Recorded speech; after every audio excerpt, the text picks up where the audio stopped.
Welcome to the Golf Improvement Podcast, episode 26. Welcome to the podcast for golf lovers and enthusiasts who are looking to take their games to new heights. Dedicated to custom club fitting, short game improvement, and effective practice to improve your golf game. This is the Golf Improvement Podcast with your host, Tony Wright.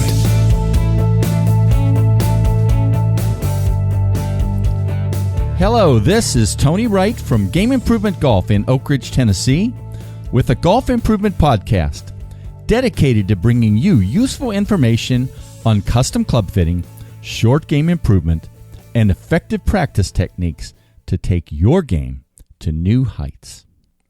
Well, that was, quite frankly, another terrific Masters. I'm sure many of you watched it. I and a number of my friends watched every second of the final round. Of course, wow to Jordan Spieth on his incredible performance, but there was somebody else that nobody is talking about that I think was incredible also, and that was Justin Rose.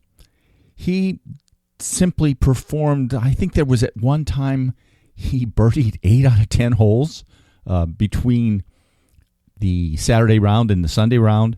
And he just showed a lot of stick-to-itiveness and, as Dr. McCabe will say later, grit in my view. He played well and played to win all day, has nothing to be ashamed of. To me, the tournament was still in doubt as late as the second shots in the 17th hole. So thanks, Justin. Without you, the day would not have been nearly as much fun. Well, this morning when I got up and did some of my morning reading, I saw what I think is a great lead-in quote to the wonderful interview with Dr. Bhrett McCabe that you're about to hear. And that quote was from Nick Saban, the Alabama football head coach. And here it is. If you want to be good, you do not have a lot of choices because it takes what it takes. And his quote was this. These guys, they all think they have this illusion of choice, Saban said. Like, I can do whatever I want to do. We kind of have a younger generation now that doesn't always get told no. They don't always get told this is exactly how you need to do it.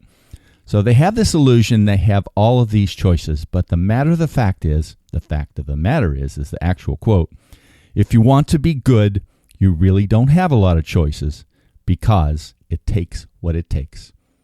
And as I said, I think you'll find that this is a great intro to Dr. Bhrett McCabe's interview with me, where he talks about a lot of things, and in particular about the Mindside podcast that he is now doing.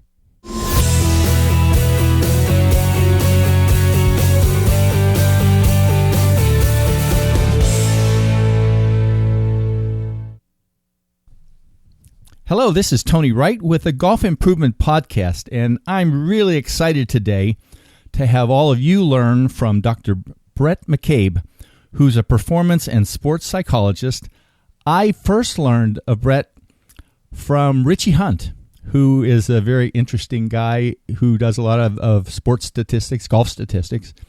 And he mentioned him, and when I was at the PGA show, I listened to Dr. Bhrett McCabe talk at the TPI booth, and I took a lot of notes. And I'm just really tickled to death that you were willing to do this with me today. But in particular, you have a wonderful podcast that you do called the Mindset Podcast. And I'll tell you the truth, it's one of the very few that I subscribe to and listen to because it is so interesting and informative. So, Bhrett, as we both know, it's a little late today. Thank you for doing this, and we'll kind of march into it. Hey, no problem. I'm excited to be here, and I'm always honored when people say they like my stuff. When you kind of go out on your own and you put your material out there, you're always looking for a little bit of acceptance, but also, I think a little bit of it is wanting to know that your material and what you do is sound, philosophically, yes, and also though, but it actually makes people better, and it's not just kind of a hocus pocus type of thing. So I'm always excited to hear, feedback and good feedback, and sometimes, criticizing feedback, because that's how we get better. That's right. Well, I looked a little bit at your story on your site, but you have a very interesting story, at least some of the parts that I know about. So why don't you talk about that, but also why you decided to do the Mindset podcast? Yeah, the Mindside podcast came about. Mindside, excuse me. Yeah, no problem. The Mindside podcast came about from talking with Jason Glass and Jeff Palazzaro, and both of those guys. I was a guest on their podcasts, and I've been working on different writings and books and for a while, and I've never really published a book. And the reason is that I haven't yet found exactly what I want to say and what I want to do. And there's a reason for that. And it's a little deeper. And the reason is I don't want to write another book that is like another sports psychology book. There's enough of those out there.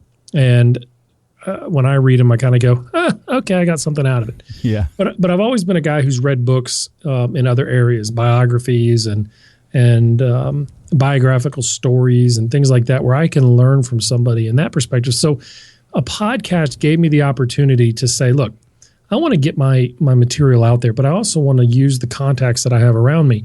And I've always said the contacts that we have that are successful around us really only need to be 1 or 2 degrees of separation around us.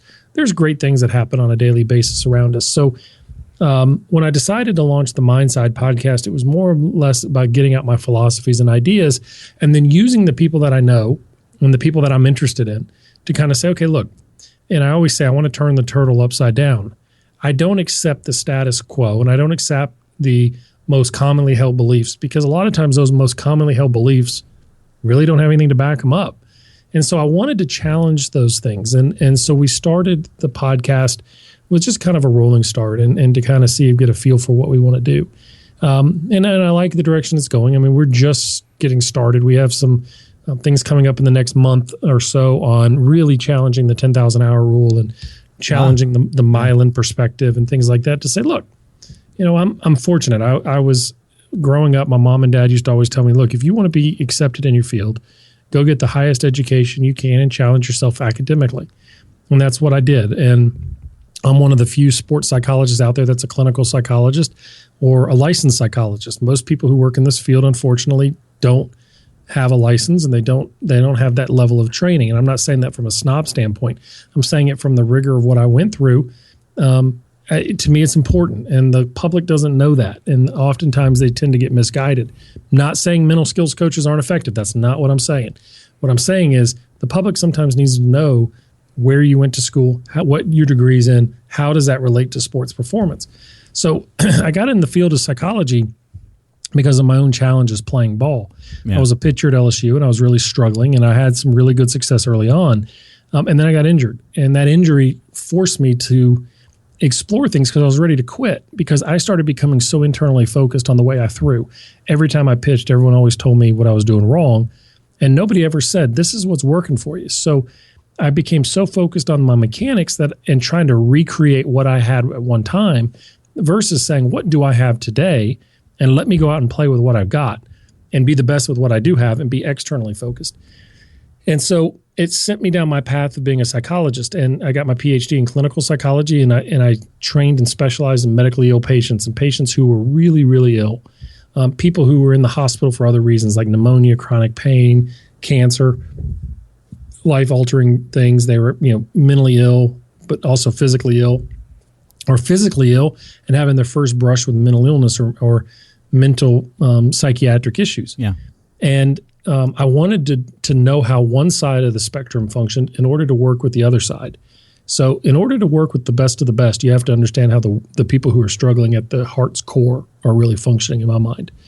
And so I worked with people who, look, I hate to say it, but they battled with depression, suicide, alcoholism on a daily basis, and did my fair share number of high-intensity suicide assessments with patients who you had to institutionalize.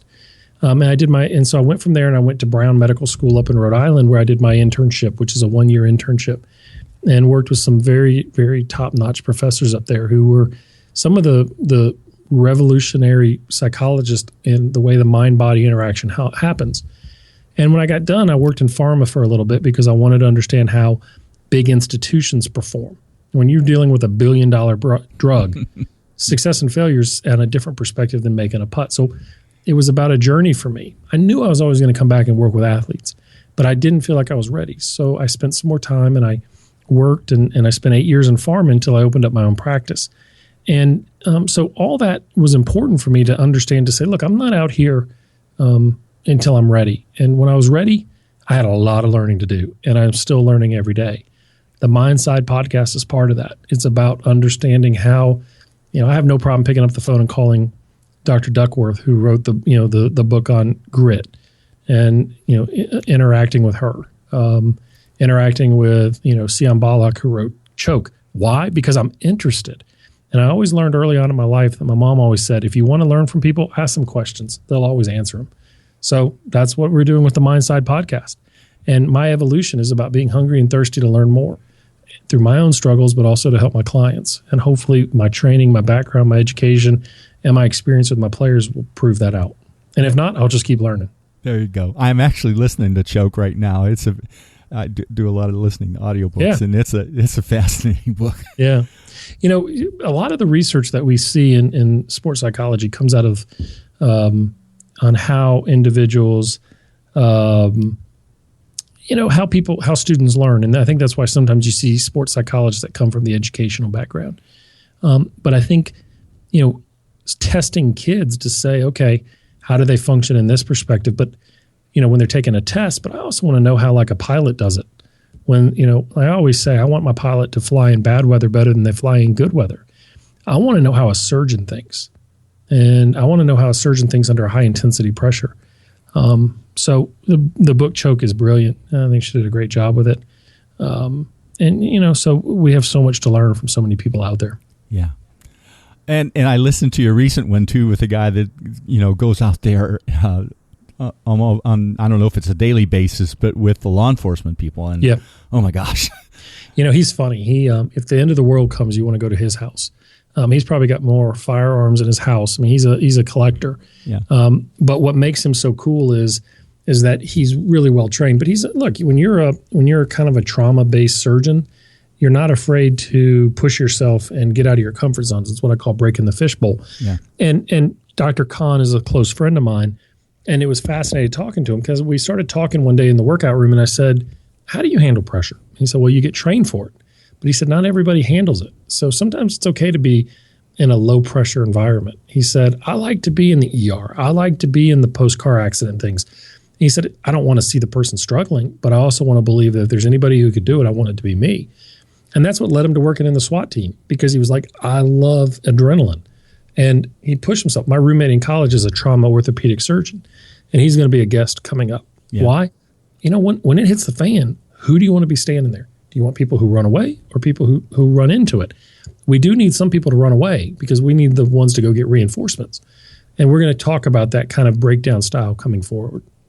That's great. Like I said, I hope all my listeners, actually subscribe to it if they're not already. Oh, I'd love to. Yeah. I'd love that. Please. Now, it's free. Do it. There you go. That's right. Now, one of the things you said at the PGA show that, and like I mentioned, I took a lot of notes, but I practiced, I should have played well. And I think there's a lot of discussion these days about practice, and there's probably, at least my perspective is, more interest in telling people or helping people learn more effective ways to practice than there's probably been in years, if ever. Can you talk about your perspective related to practice and some of the things, maybe some of your unique perspectives about how people should be doing that to improve golf? We're talking about mostly. Well, I think first thing first is we have to understand that practice and play are two different animals.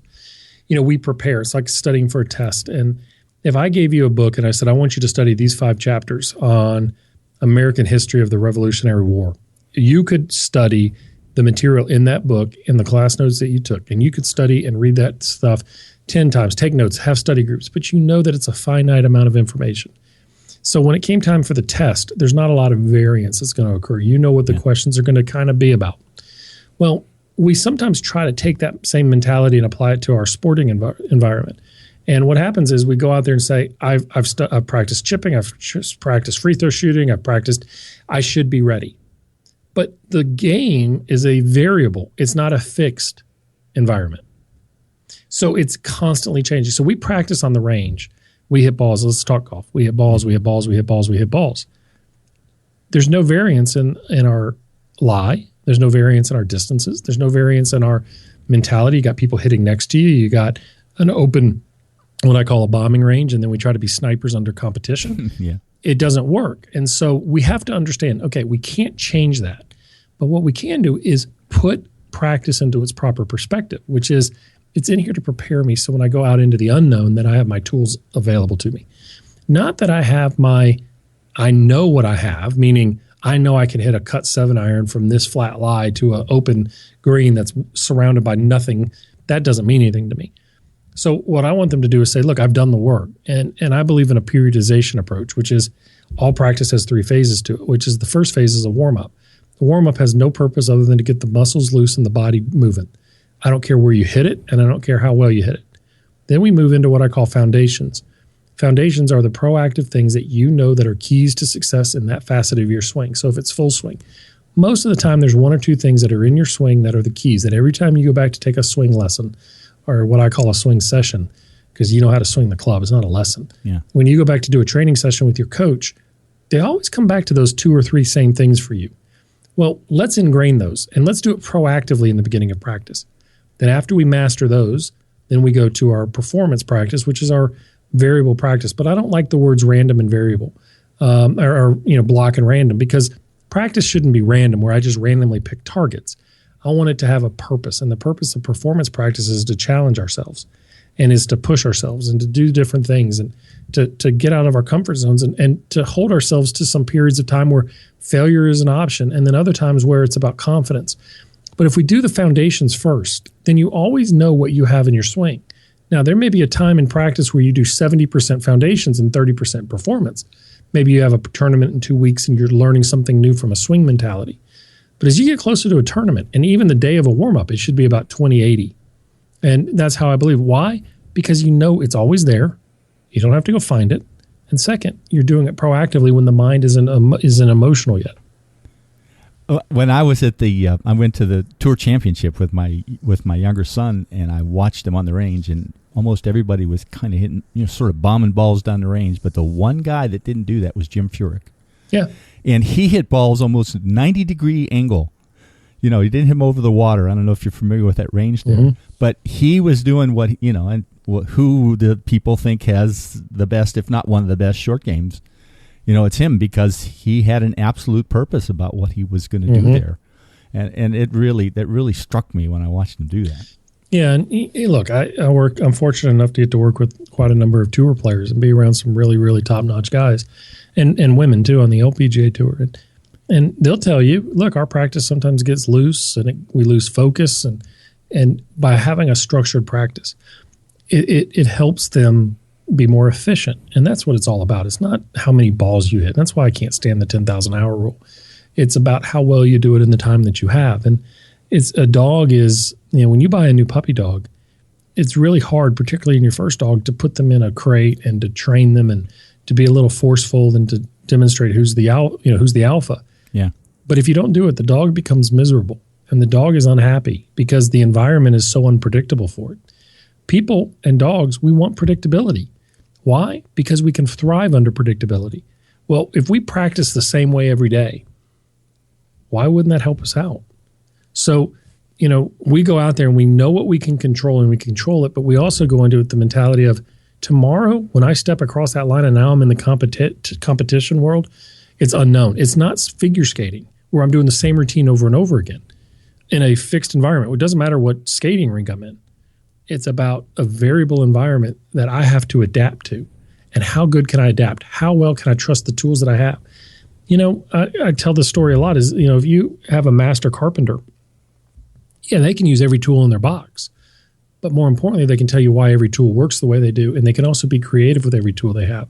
So they can do things with a hammer that most people can't do. But they also know that a hammer can function like a saw, but there's a saw that's better than that. Yeah. So that's interesting. Now, one of the other things that I've heard you talk a lot about, and it's not exactly in the realm of what I usually talk about on this podcast, but talking about adversity and failure and their importance. Boy, this is a little off of what I told you up front. Just thinking about Kentucky, right? Mm-hmm. How those folks are need to learn to have handled what they had to go through this weekend. But let's maybe stick close to golf, unless you want to talk about Kentucky. But I'll talk, but talk about adversity and failure and how important they are. Well, so I wrote an article for TPI in the fall, I guess, and there's an article that's supposed to be coming out after it, and it's just kind of been hanging in the limbo. But it's about failure drills. But most of us of our generation, we learned to play the game in our backyards. I learned to play baseball in my backyard, and then I went to practice. But I played pickup games in my backyard, and so you learned how to do things. And if you kept doing what you always did, they always got you out in the backyard, you didn't learn. Yeah. So you got tired of losing. So it's like, I'm going to figure this out. What we've trained our entire generation of kids to do is say, hey, go to that coach, and he's going to teach you how to do it. I remember a story, an experience I had a couple years ago, and I was with a really good instructor, and we were doing some work out on the course with a junior camp. And this guy's had very good success of turning a lot of players into really good junior players and amateur players. And his players are now turning pro, so we should see how he does over time, which I'm sure he's going to do great. Anyway, there's no question in my mind he's going to do great. But we were out here, and we had a former tour player with us, and the guy's won a couple times on tour, and we were standing on a hole, and it was 123 to cover the front edge, and it was 125 to the pin. Now, the slope of the green was probably like a 5% slope. It was crazy. But it was pitched, and there's water in front of the green. And the player walks up and says, he was kind of stuck, and the tour player said, what are you going to do here? And he said, well, I don't know. I'm kind of stuck. He said, what do you mean? He said, well, I hit my 9-iron 120 yards. And he said, okay, what do you hit your 8-iron? He said, like 133. He said, okay, well, hit your 8-iron. And he's like, yeah, but it's probably going to go long. And he said, well, hit your 9-iron. He said, but then I'm going to spin it back in the water. And he said, yeah, you're right, you are. So the kid takes the 8-iron, hits it to the very back of the green. And the tour player said, why did you take a full swing at that? And he said, what do you mean? I told you I was going to hit my 8-iron. He said, you don't know how to hit a flighted 8-iron? He goes, no, my instructors never taught me that. And he looked at me and he was like, that's our problem. He said, kids don't go out and what we do is we've trained an entire group of kids that when they're good, they're great. But when they're not good, they're horrendous because they haven't learned how to face adversity and failure. And that's our fault. That's not the kids' fault. They don't know any better. Yeah. So what we've done as parents and as coaches is to say, I'm going to give you all the tools to be successful. And what we're not training them to have the tools is grit, adversity, suck-it-up-itness, perseverance, resiliency. We haven't trained them all that because we said, we're going to give you everything. And I'm as guilty as that of anybody else. My daughters play golf. That's where I was today. That's why I was late. I send them they work with my good buddy here at the club who's a top 100 instructor and teaches multiple tour players. But yet we listen to Sean O'Hare, and I know his instructor very well. And when Sean kind of had his comeback, he said, I went in the trees and learned how to hit shots. That's not alignments and positions, is it? Yeah. That's being creative. So how did he do it? He knows he was going to bang a lot of balls into a lot of trees. And so we have to train our kids and our players to think outside the box a little bit. Now, those foundations are important. But if we're not in performance training to adversity, then what we're doing is we're getting caught up into the relief battle, which is, I did well, I feel relief. Well, when you feel relief, that means you avoided something you feared. And if you fear something, you're going to do everything under your power to not experience that again. Versus going, you know what? I fell off my bike today and I skinned my knee. I don't need to go get on a harness system to learn how not to fall again. I need to get back up on the bike and learn how to balance it. When I jump over a jump, I know how to land it and stick it and not fall again. But more importantly, I need to learn how to nail it. And I think that's where we're missing, is that we're not training kids to have adversity and failure enough. And it doesn't mean that we need to go out and break down their self-esteem. But don't be afraid to make them a little angry, to say, I want to come back at it tomorrow. Because the kids that are going to run away from it don't have the grit, as Angela Duckworth has said. If they look at it and they go, I just can't do this, or they're a fixed mindset, as Carol Dweck says out at Stanford. All these buzzwords that we're hearing, but what it really means is we are raising a group of people who can't handle adversity, because what it does is it shines a light on the things that they fear about themselves more than anything else. Well, the only way you get over fear is by facing it. In addition to that, so how do you start giving people things to work on and things like that to help them sort of practice that type of mindset? Besides, I guess maybe that's just it, that they just simply got to go out and make lots of mistakes, right? Well, there's nothing wrong with making mistakes as long right. as they're part of a pattern of growth, right? Yeah. So a baby has to walk by falling, and then they learn how to walk. Then they learn how to run by falling, and then they learn how to run. And we have to do the same thing. And so as instructors, I always tell my coaches, and I used to work with an academy over in Myrtle Beach, and I'd go over there once a month, and I'd say, the first month I was here, I watched you guys, every time a kid hit a bad shot, you'd run in there and tell them what was wrong. I said, not only are you causing them confusion, you're also causing yourself confusion because you're getting reactionary in everything you do. Take a notebook, and as instructors, take a notebook and listen and watch. And when a player's struggling, say, work through it. I'm watching. Okay?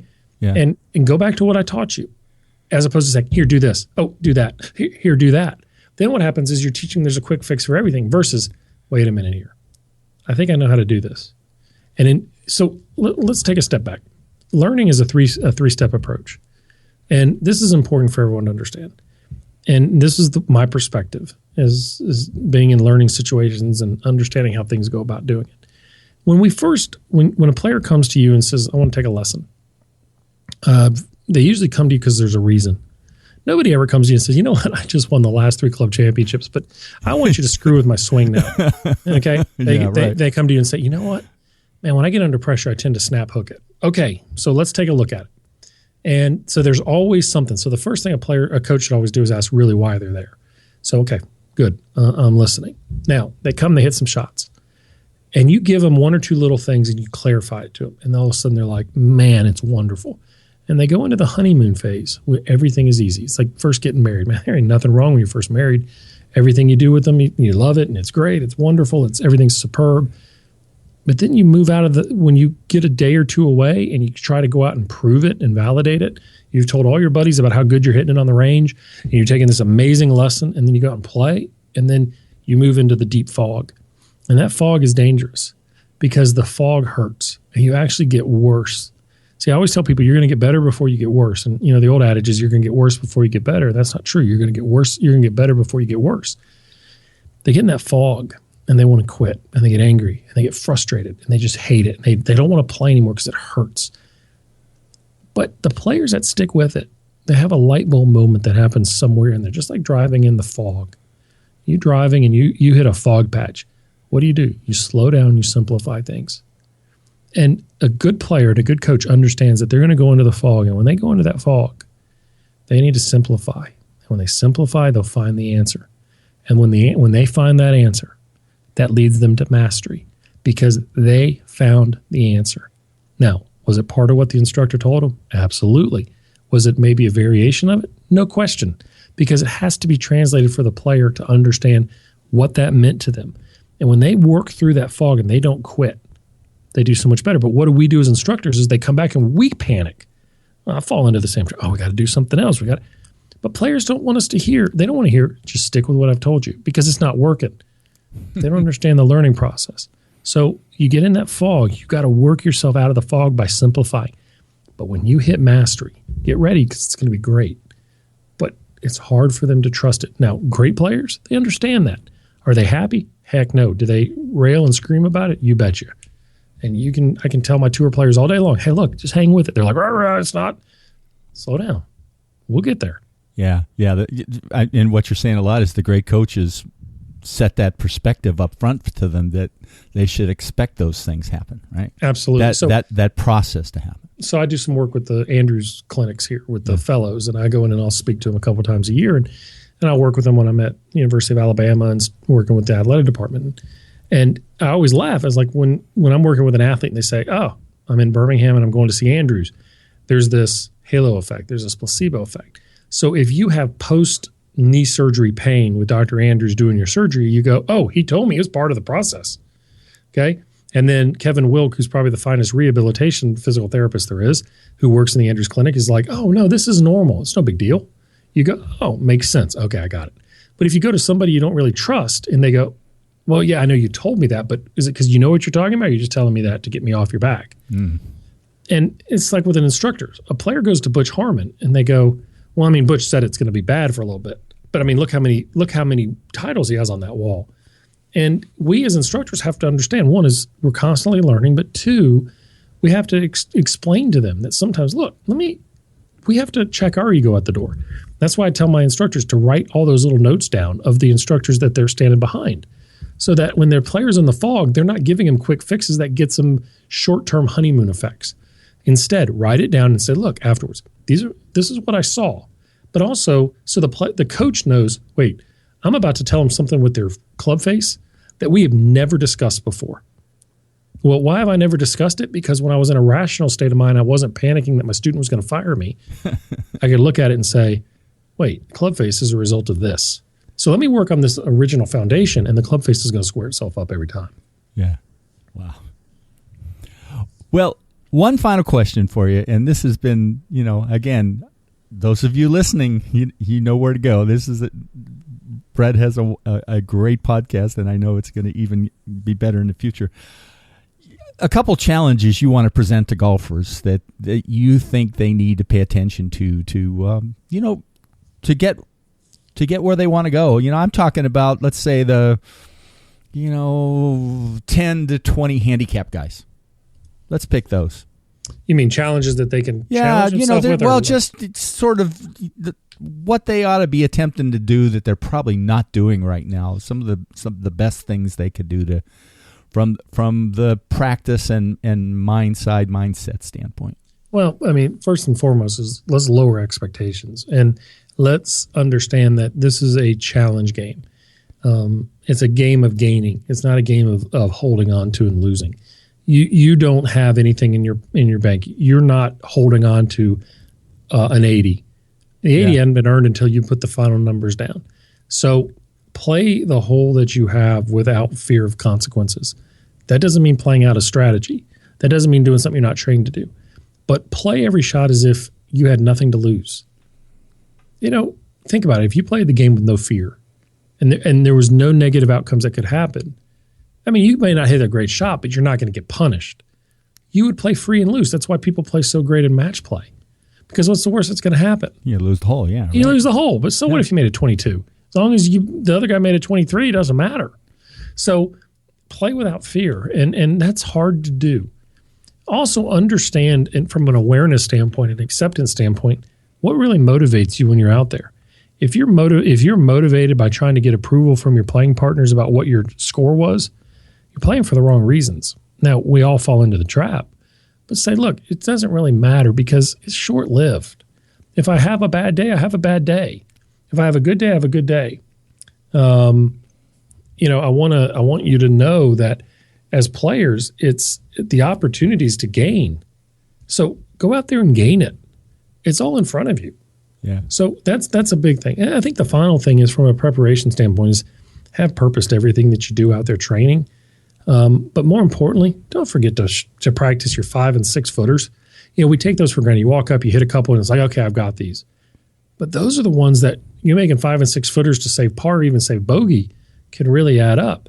Those are gimmies, meaning what I mean by gimmies is it doesn't take a beautiful day to practice those. It doesn't take 5 hours to practice those. You can stop on the way home for 20 minutes at the golf course and go from there, and you'll be okay. Yeah. I have another friend named Mike McFadden. I don't know if you've heard of him in Germany. He's a teacher, and he says, when you have a great round, drink the champagne. Yeah, and that's and this is a little bit a part of what you said, but I've heard you talk about the 5 footers before too, and we should all listen to that.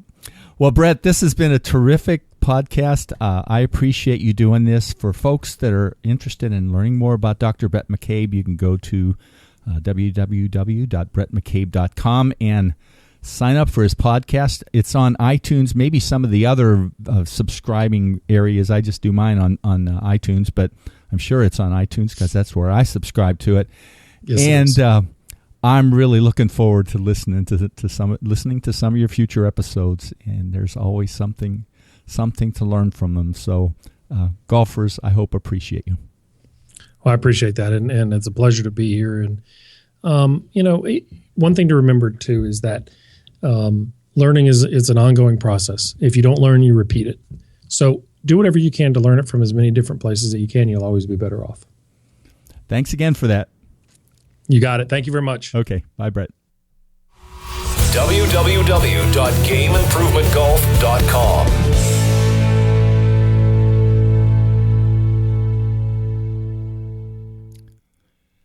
Thanks, Bhrett, for that great interview and for sharing your knowledge with golfers. For more information about Dr. Bhrett McCabe and about the Mindside podcast, go to www.brettmccabe.com.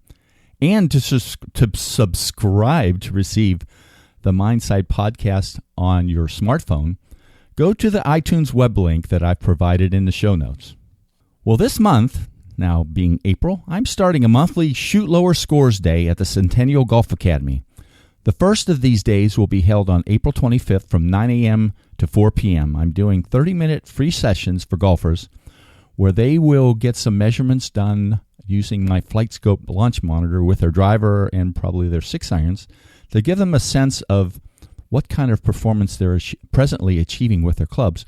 And I'll also let them use the Mizuno DNA Iron Shaft Optimizer to get a sense on what are some good options for shafts and heads if they're interested in improving some of the performance of their irons. So to learn about your potential for obtaining better driving and iron results, contact me at tony@gameimprovementgolf.com to set up your free 30-minute session on April 25th.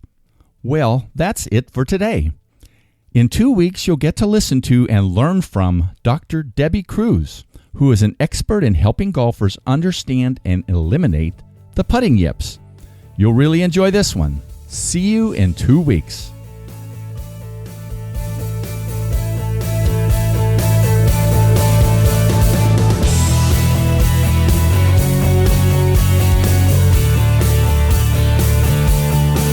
Game Improvement Golf, your source of information and inspiration to become an exceptional golfer now. www.gameimprovementgolf.com